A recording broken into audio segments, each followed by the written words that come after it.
Hola a todos, como os comenté, la intención de hoy es ver rápidamente la última parte del tema que nos quedó por ver, con la idea de que tengáis simplemente una idea general de la última parte que se refiere a la valorización o al valor de la propiedad industrial para la empresa. La propiedad industrial tiene esencialmente cuatro tipos o cuatro coordenadas en cuanto a los valores o el valor que puede dar la empresa a su fomento. El primero de ellos corresponde esencialmente a la propia protección de las innovaciones. Hemos visto que juega un papel fundamental junto con otras formas alternativas de protección en la protección de esos activos intangibles que veíamos en la primera parte de la clase. Un segundo aspecto es efectos secundarios de la propiedad industrial e intelectual en la empresa y veremos cuáles son.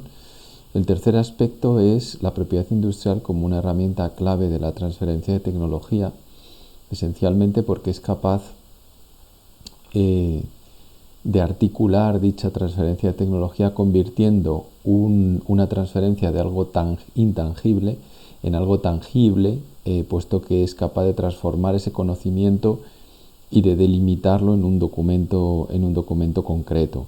Y por último, la propiedad industrial como una fuente de información, inspiración e innovación técnica y comercial.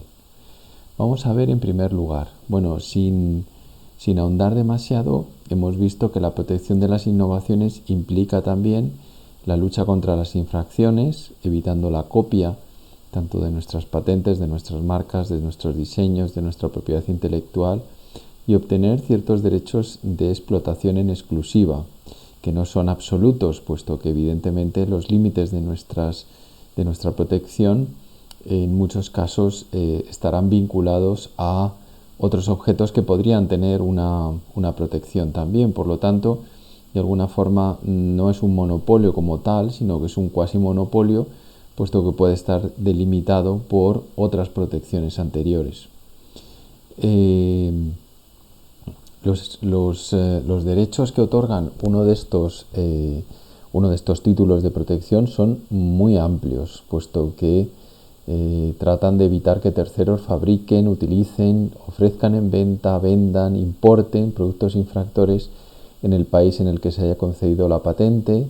Acordaos que todos estos derechos son territoriales.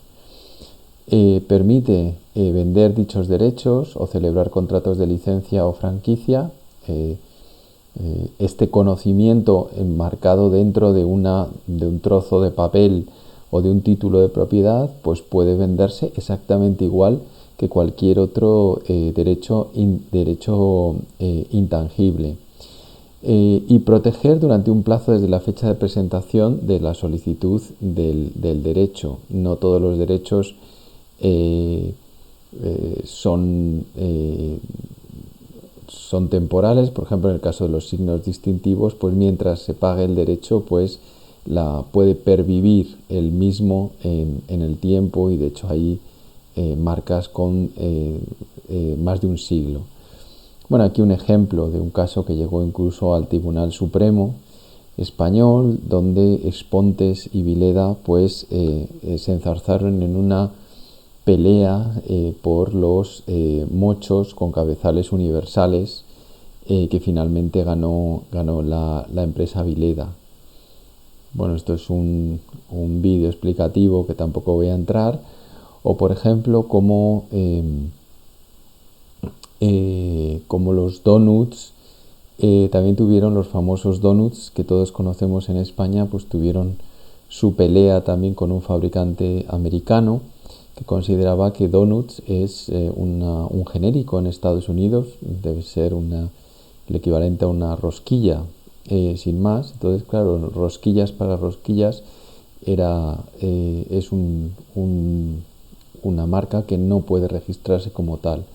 Se demostró en los tribunales que Donut había adquirido por sí mismo un valor como marca, que no se había convertido en una marca genérica de un determinado producto como alegaba el oponente, y de alguna forma pues esto provocó que el donuts como hoy pues sigan siendo un producto que indica en este caso un origen empresarial determinado. Bueno, esto en cuanto a protección de las innovaciones, ¿qué efectos secundarios puede tener en la empresa? Pues en primer lugar aumentar el valor patrimonial como activo inmaterial. Lo hemos visto cómo en muchos casos los activos inmateriales eran bastante superiores a los activos materiales. Esto es poco visible en los libros de contabilidad, pero sí que es visible sobre todo aquellas empresas que cotizan en bolsa y que una importantísima parte de dicha cotización dependerá del valor asignado a los inversores a este tipo de activos intangibles o activos inmateriales. La propiedad industrial facilita la penetración en mercados internacionales, tanto vía marcas como vía patentes o diseños. De hecho, en la parte de los diseños industriales, pues supone dentro de la Unión Europea uno de los principales incrementos o balanzas positivas en cuanto a exportaciones e importaciones. La propiedad industrial también contribuye a la imagen y al prestigio corporativo. En algún caso puede también la falta de protección puede contribuir al desprestigio ante la, por ejemplo, proliferación de copias de mala calidad.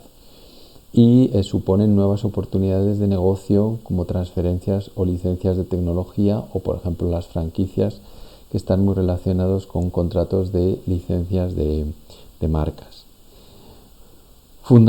Finalmente, la obtención de patentes pues permite incorporar dentro de la cultura empresarial un enfoque hacia el conocimiento, hacia su gestión y hacia un estímulo interno a la innovación mediante la generación de activos intangibles.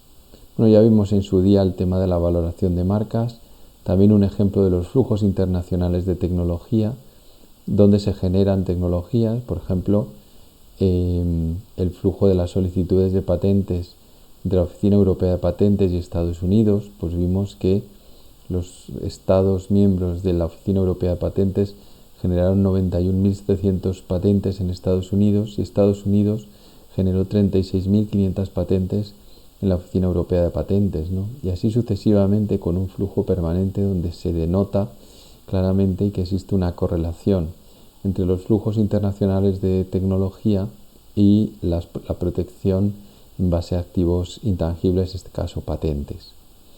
Bueno, con respecto a la contribución a la imagen corporativa, pues aquí tenéis 3 anuncios, desde el Toyota Prius que se promocionaba con la existencia de 2.000 nuevas patentes tecnológicas, hasta L'Oréal con 440 patentes al año, o un invento cada hora de trabajo en el caso de Bosch. Es decir, en algún caso pues se vinculan las patentes con la imagen corporativa novedosa.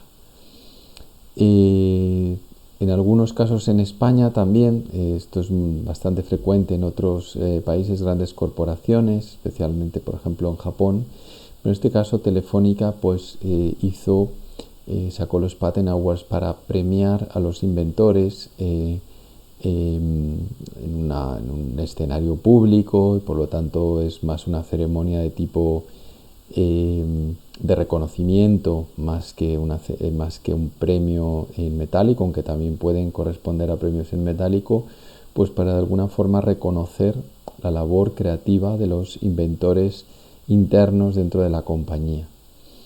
Bueno, también por supuesto la importancia del European Inventor Award, una especie de Oscar a los inventores que otorga la Oficina Europea de Patentes, que en algún caso pues ha sido reconocido algún inventor español.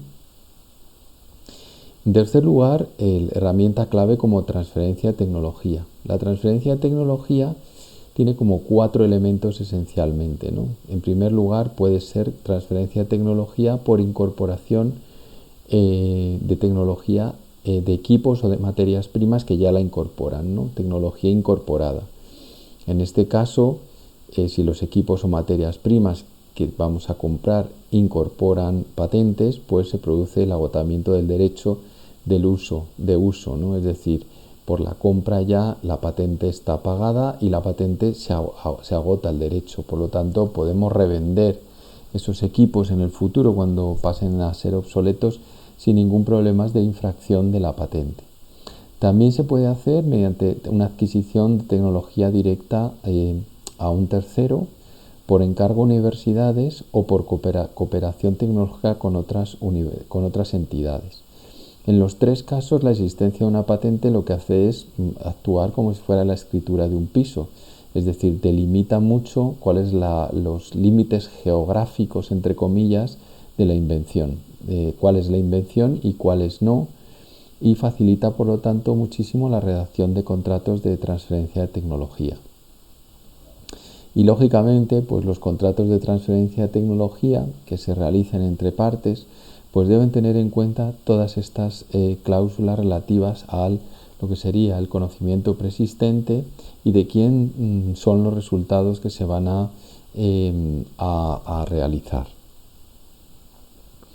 Bueno, esto es un ejemplo de transferencia de tecnología en las universidades, que es la forma natural de explotar las invenciones realizadas en universidades, de tal forma que en muchos casos estas universidades pues tienen un prestigio determinado fundamentalmente por el número de patentes. Por ejemplo, aquí un ranking realizado por Reuters sobre universidades en base a sus capacidades innovadoras a través, o sea, uno de los indicadores que se utilizan es precisamente las patentes, y como veis, pues son las universidades que uno pensaría que son las más innovadoras de principio, las que están a la cabeza del ranking innovador.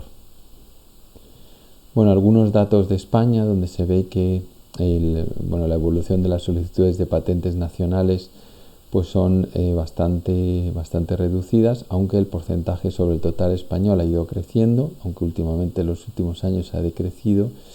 Y en segundo lugar, algunos datos sobre evolución del número de licencias en general, no solamente de patentes, sino también de software o de otros tipos de contratos en universidades españolas, bastante creciente, aunque un tanto limitado, y sobre todo unos ingresos procedentes de ese tipo de licencias bastante reducidos, bastante bajos.